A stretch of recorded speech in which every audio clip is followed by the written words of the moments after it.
lebih banyak amal baiknya, insya Allah langsung masuk surga.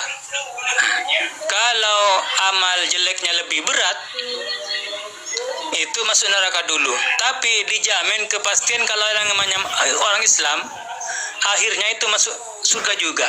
Cuma ibarat orang punya baju masih kotor, itu dicuci dulu sampai bersih, baru ditempatkan yang tempat yang bagus seperti surga itu. Nah, itulah kalau Islam itu, kalau seseorang itu punya yang dosa menjadi besar, masalah itu seperti ini, Pak. Ya, begini Pak, Anda membawa mengenai timbangan. Masalahnya Pak, dalam hadis Imam Bukhari nomor 656 atau 6056, di sana Rasulullah Shallallahu Alaihi Wasallam bersabda bahwa tidak seorang pun yang akan dihisap amalannya.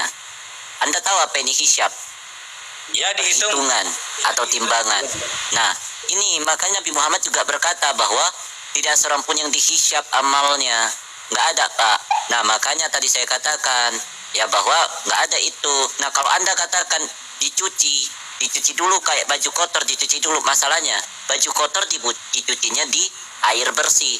Pertanyaan saya, neraka apakah tempat yang bersih, Pak? Itu jadi masalah, Pak.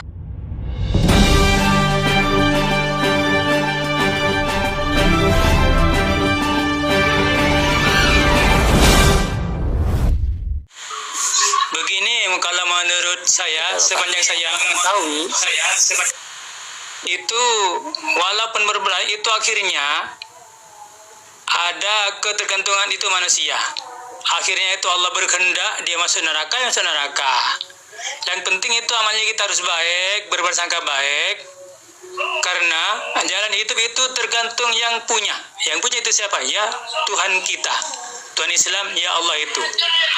Kita wajib berdoa, mengamalkan ajarannya, ya, menjalankan ibadahnya, menjalankan perintahnya, apa yang telah dicontohkan oleh Nabi kita. Soal akhirnya itu kita mau masuk neraka atau surga, itu sudah kepastian dari Allah. Jadi kita wajib menjalankan perintahnya aja dan menjauhi larangannya gitu. Ya, itu mah namanya imanin aja berarti, Pak. Ya terserah Allah mau masukin kemana, ya ujung-ujungnya imanin aja. Ya toh, masalahnya begini Ya, Pak, kita manusia membutuhkan keselamatan yang pasti. Ya toh, karena kamu, saya, kita semua pasti meninggoy, pasti metong. Ya nggak mungkin kita nggak meninggoy, pasti kita meninggoy, Pak. Masalahnya, ketika kita pasti meninggoy, kenapa keselamatan ini nggak pasti? Bahkan Nabi Muhammad berkata tidak seorang pun yang diselamatkan oleh karena amalannya. Nah, di dalam Al-Quran sendiri pun dikatakan dalam surah At-Tahrim ayatnya yang ke-8, bahwa di sana dikatakan, wahai orang-orang yang beriman, bertobatlah kepada Allah penciptamu dengan tobatan yang semurni-murninya. Dalam hal ini adalah tobatan nasuha. Dengan tobatan yang semurni-murninya, maka mudah-mudahan Allah akan menghapus segala kesalahanmu dan akan memasukkanmu ke dalam surga. Di sini masih mudah-mudahan, Pak. Makanya saya bilang, kita manusia butuh kepastian, Pak. Karena kita pasti metong, pasti meninggoy. Tapi kok keselamatan ini nggak pasti gitu loh. Makanya saya tanya, siapa yang sebenarnya menyelamatkan di dalam Islam ini? Ya. Kalau menurut Islam, saya sendiri itu, besok di hari kiamat nanti manusia ini akan ditimbang amal baiknya. Kalau lebih banyak amal baiknya, insya Allah langsung masuk surga. Kalau amal jeleknya lebih berat, itu masuk neraka dulu. Tapi dijamin kepastian kalau orang Islam akhirnya itu masuk surga juga. Cuma ibarat orang punya baju masih kotor, itu dicuci dulu sampai bersih, baru ditempatkan yang tempat yang bagus seperti surga itu. Nah, itulah kalau Islam itu, kalau seseorang itu punya yang dosa menjadi besar, masalah itu seperti ini, Pak. Ya, begini Pak, Anda membawa mengenai timbangan. Masalahnya Pak, dalam hadis Imam Bukhari nomor 656 atau 6056, di sana Rasulullah Shallallahu Alaihi Wasallam bersabda bahwa tidak seorang pun yang akan dihisap amalannya. Anda tahu apa ini hisap? Ya dihitung. perhitungan atau timbangan. Nah, ini makanya Nabi Muhammad juga berkata bahwa tidak seorang pun yang dihisab amalnya. Nggak ada, Pak. Nah, makanya tadi saya katakan ya bahwa nggak ada itu. Nah, kalau Anda katakan dicuci dulu kayak baju kotor, dicuci dulu. Masalahnya baju kotor dicucinya di air bersih. Pertanyaan saya, neraka apakah tempat yang bersih, Pak? Itu jadi masalah, Pak. Nah, masalahnya adalah neraka ini kekal, Pak. Neraka ini kekal. Kok ujuk-ujuk masuk neraka dulu? Nah, kalau Anda katakan seperti itu, ya mending Anda ke dapur dulu, Pak. Terus nyalain kompor, terus tangan Anda taruh di atas kompor itu yang nyala itu 5 detik aja, Pak. Bisa tahan nggak kira-kira? Gitu loh, Pak. Dicoba dulu, Pak, sebelum masuk neraka. Islam sama Kristen itu beda jauh, Mas. Kalau pelajaran dalam Islam itu, kalau mempelajari sebenarnya, itu manusia itu ya, kan ada yang bisa berbuat dosa dan berpahala gitu. Kalau dalam pelajaran agama Islam itu, kalau kita amalnya lebih berat ketimbang yang jelek dan yang bagus sedikit, nah itu masuk neraka dulu. Dan itu jaminan dari Allah untuk umat Islam, walaupun sebesar apapun dosanya, itu ya, kalau masih ada iman Islam dan percaya adanya Allah, itu nanti masuk surga juga. Tapi prosesnya lama. Itu dalam Islam, kalau mempelajari sejarah utuh. Tidak hanya sedikit-sedikit pemahamannya itu. Kalau dalam Islam itu, Mas, kalau manusia itu kotornya lebih banyak, itu ada. Hari akhirat itu ada. Nanti di Yaumul Mahsyar itu perhitungan amal baik dan buruk. Kalau dalam Islam ini kan agama kita beda. Pemahaman dalam Islam itu gini. Setiap manusia yang dosanya lebih besar, besok ya di hari kiamat, itu ditimbang. Lebih besar kemana itu? Itu namanya Yaumul Mizan. Kalau dalam Islam, Yaumul Mizan, Mas. Itu kalau timbangannya lebih berat ke yang dosa, itu manusia nanti masuk neraka. Nah, sampai berapa lama gitu ya, kalau dianggap sudah bersih dosanya itu, nanti baru dijemput sama malaikat langsung masuk ke surga. Itu dalam Islam, Mas. Itu kalau sampean bisa cari Yaumul Mizan. Masalahnya, Pak, apa yang Anda narasikan ini nggak tertulis di manapun masalahnya, Pak. Nah, ketika saya bernarasi, saya bertanya, saya menyebutkan sumber-sumber data, ya. Nah, contoh tadi Anda bicara mengenai amalan baik, amalan buruk, ya toh. Masalahnya tadi saya sudah bacakan dalam hadis Musnad Ahmad 9896 bahwa ada seorang laki-laki yang mengumpulkan amalan surga, tetapi ditutupi amalannya dan digantikan dengan amalan penghuni neraka, kemudian dijadikan sebagai penghuni neraka. Ada pula seorang laki-laki yang mengumpulkan amalan neraka, kemudian ditutupi amalannya oleh Allah dan digantikan dengan amalan penghuni surga, kemudian dijadikan penghuni surga. Kebalik-balik, Pak. Ya kalau gitu mending mengumpulkan amalan neraka apa aja? Ya pastinya perbuatan jahat, gitu loh, Pak. Ya. Ya mengumpulkan kayak tujuan, ujung-ujungnya masuk surga. Kalau yang punya amalan neraka, gimana sih? Nah, makanya juga dikatakan di dalam hadis Muslim nomor sebentar, Pak. Dikatakan juga dalam hadis Muslim nomor 4936, di sana Rasulullah Shallallahu Alaihi Wasallam bersabda, demi zat yang jiwaku di tangannya, seandainya kamu sekalian tidak berbuat dosa sama sekali, niscaya Allah akan memusnahkan kalian dan akan menggantikan kalian dengan umat yang pernah berbuat dosa, dan mereka akan meminta ampun, maka Allah akan mengampuninya. Di sini, ini apa ini, Pak? Kok nggak berbuat dosa dimusnahkan gitu loh? Lebih hancur lagi, Pak. Bisa tampilkan teks aslinya. Bisa tampilkan teks aslinya. Anda begini, Pak, ya. Jangan cuma terpaku kepada bahasa yang Anda tidak mengerti. Saya yakin Anda pun tidak mengerti bahasa Arab. Tahu itu. Biar nggak semua biasa. Saya yakin Anda pun tidak mengerti bahasa Arab, ya. Kita Loh, orang silakan, Indonesia, saya bisa dikit-dikit. maka gunakan bahasa Indonesia. Loh, Nah, kalau itu tegas dikit-dikit lihat. jangan Pak. Nanti. Jangan kalau cuma tahu dikit-dikit Pak. Ya. Enggak ada. Jangan kalau cuma tahu dikit-dikit. Loh, kan Begini, makanya Pak, saya ya. pengen Saya tanya tadi. apa biasanya Mas? Anda mengatakan bahwa yang menyelamatkan itu adalah amalan. Saya sebutkan dari tadi banyak sekali sumber-sumber data dari perkataan Nabi Muhammad sendiri bahwa amal tidak menyelamatkan. Ya, lalu saya komparasikan lagi dengan hadits Musnad Ahmad bahwa ada seorang laki-laki yang mengumpulkan amalan surga tapi masuk neraka. Ada pula seorang laki-laki mengumpulkan amalan neraka tapi masuknya surga. Kebalik-balik ini Pak. Jadi yang ngapain ngumpulin amal kalau ujung-ujungnya ya terserah Allah gitu. Silakan.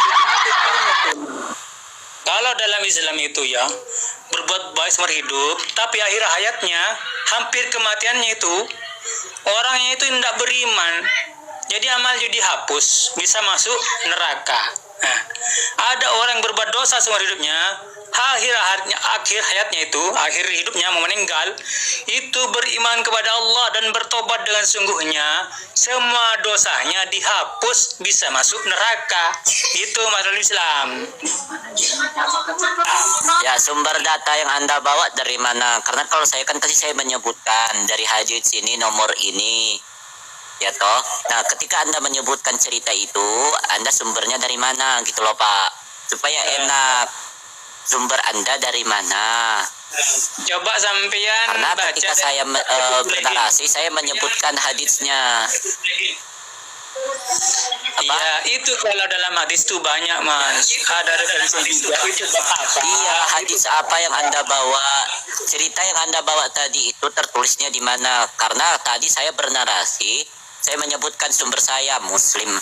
Saya sebutkan hadis Muslim nomor sekian, Bukhari nomor sekian, Musnad Ahmad nomor sekian. Supaya apa? Supaya yang dibawa bisa cek gitu loh Pak. Bukan cuma sekedar bernarasi Biasanya liar. Kalaupun saya nonton, tidak buka di sini, teman-teman biasanya bisa juga. membuka gitu loh.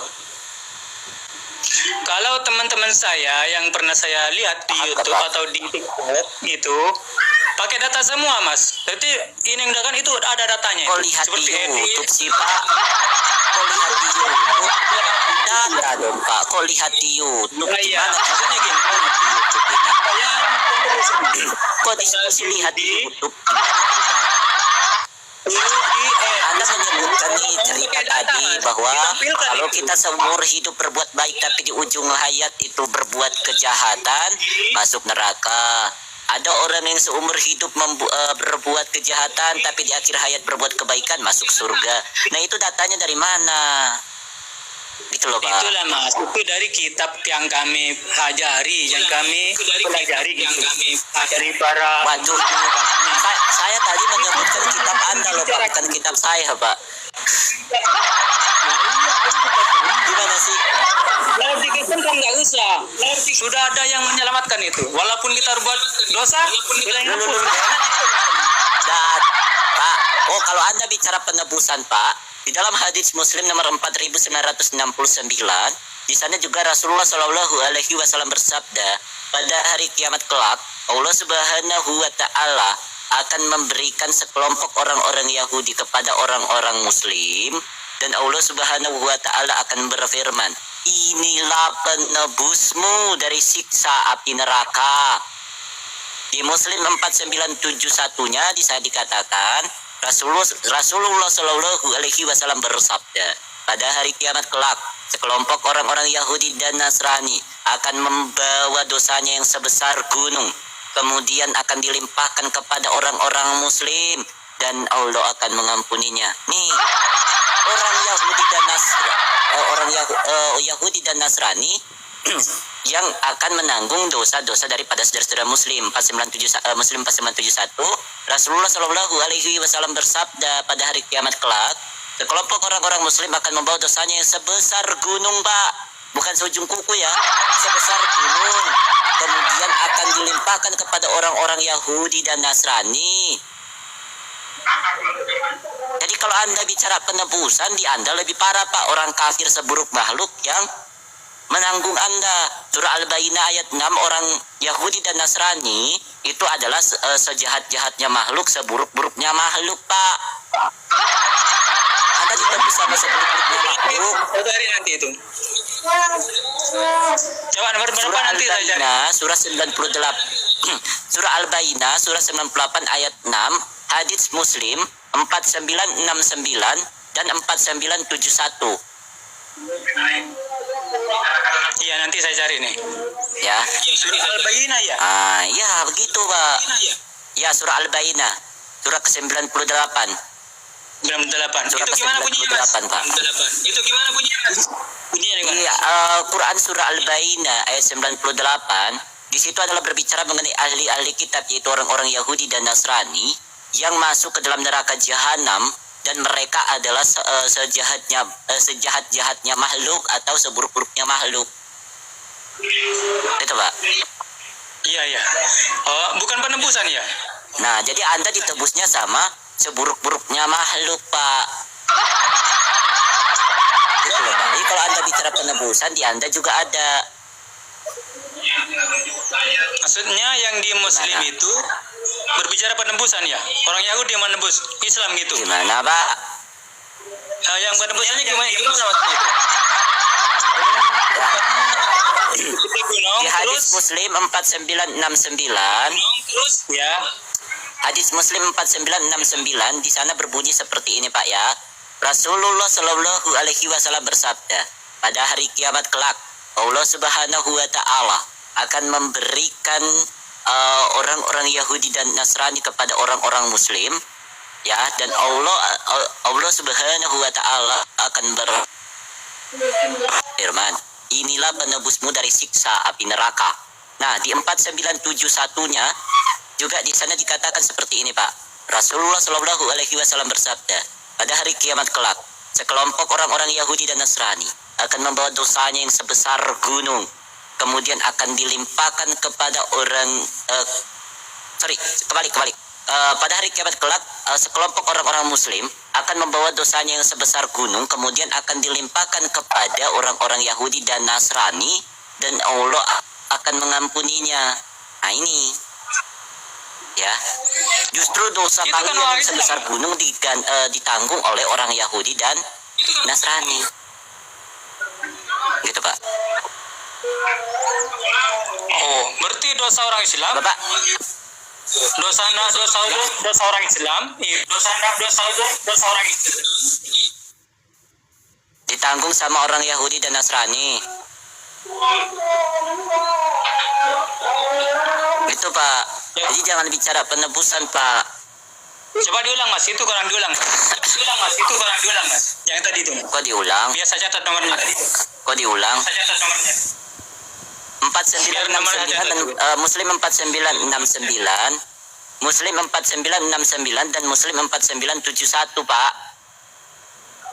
Iya, nanti tak tulis ini. Tak cari nanti itu. Ya cari dulu lah Pak ya. Nah jadi supaya Anda belajar juga, masa saya yang lebih paham. Udah Pak ya, yang penting saya sudah menjawab, Anda tinggal belajar aja. Ya Anda tinggal belajar aja, karena pertanyaan saya Anda tidak bisa menjawabnya. Terima kasih Pak, Tuhan Yesus memberkati.